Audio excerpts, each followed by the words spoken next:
So DCPI wrecked my life. I went to a 5-day training in Florida and found out that God had some pretty incredible plans, crazy big dreams. So while I was there because the first church plant we did failed. It didn't work. So I wanted to know what I did wrong. And in that meeting and in that training, there were so many principles and so much information that I thought, I'm not that far away. Just a little 1 degree shift. But what I learned was that God had a plan, a dream bigger than I could even realize. And one morning of my devotions, because they didn't let us have TV or internet or anything, they're so out in the middle of nowhere, was the story of the widow who'd given up hope. She had a little flour and a little oil. And so God said to me, what do you have that I can use to build my kingdom? Like, I'm not a senior pastor, I have nothing. And he kept asking me, what do you have that I can use to build my kingdom? And he wouldn't let go of that. And I said, okay, I have a gym. Well, I don't really have a gym, but I have access to a gym. And so our assignment, our homework, was to come up with a logo, a slogan, a name, an idea for a church and how it would work.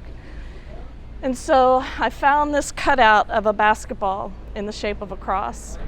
And the slogan was, in his name, we play the game. And the name of the church was Hoops Church, because in my area, there were over 25,000 young men between the ages of 18 and 40. And you say that to any young men in that demographic, and they're going to know. You say hoops, they're going to know what that is.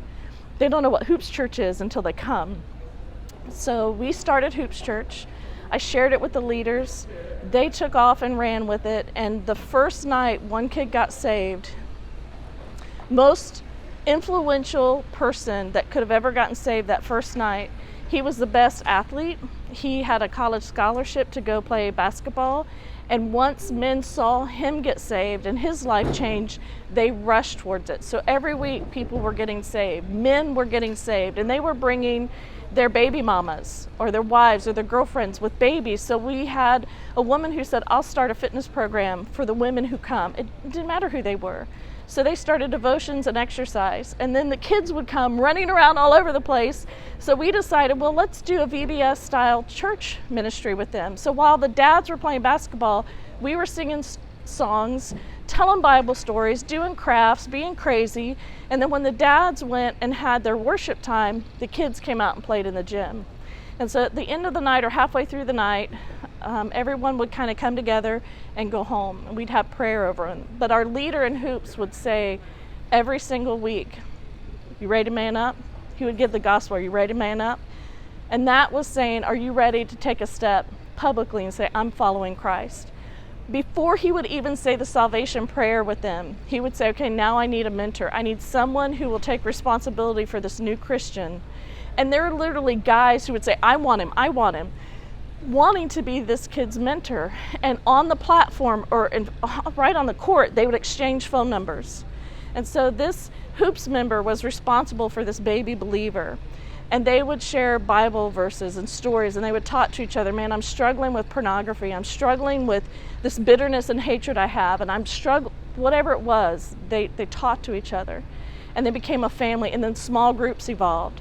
So men were growing exponentially. And then what we saw happen were the leaders decided we wanted to break the cycle of poverty and the African American and the non-white culture, and do that through education and training. So we, in 1 year, had 21 guys go to college because we kept telling them, you can. God has made you for more than this. And when you go, start a Hoops Church where you are. Be the spiritual leader on your team. Influence your coaches. Lead up, lead down. Whatever you can do to share the gospel.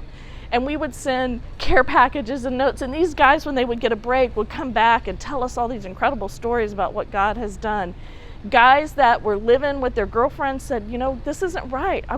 God has called me to do better, to be better, to live my life for him. So they ended up deciding, after counseling, we're going to get married. So we were able to participate in these young men getting married and seeing their wives develop and their kids grow.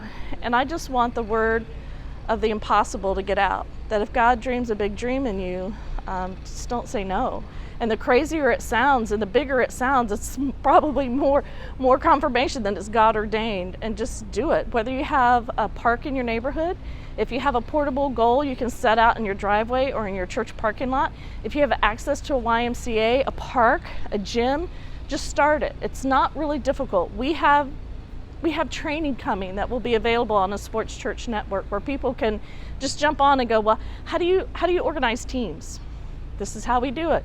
You don't have to do it this way, but this works for us. How long do you play? What do you do with fouls? What do you do with foul language? What do you do with those things? How do you do worship? Do you do it in a gym? What kind of Bible studies do you use? All this kind of practical applications, questions people might think of once they get into Hoops Church. We want to provide some help and assistance that way. But I would say don't overthink it, just do it. That would just be my advice, is just don't overthink it, just do it. Oh, my name is Rhonda Rieves. And where are you from? I'm from Apopka, Florida. Go to Apopka Calvary Church of the Nazarene. Right in the center. We're the largest growing city in Orange County. And so if our church population becomes multicultural, multi-ethnic, multi-gender, multi-race, I think we'll be the true church that Jesus set us to have. I mean, you read Acts 14 and Acts 15 and 16, the churches were strengthened and grew in numbers every day. Well, how did they do that? By inviting everyone in. We just happen to use a basketball as a tool to share the gospel.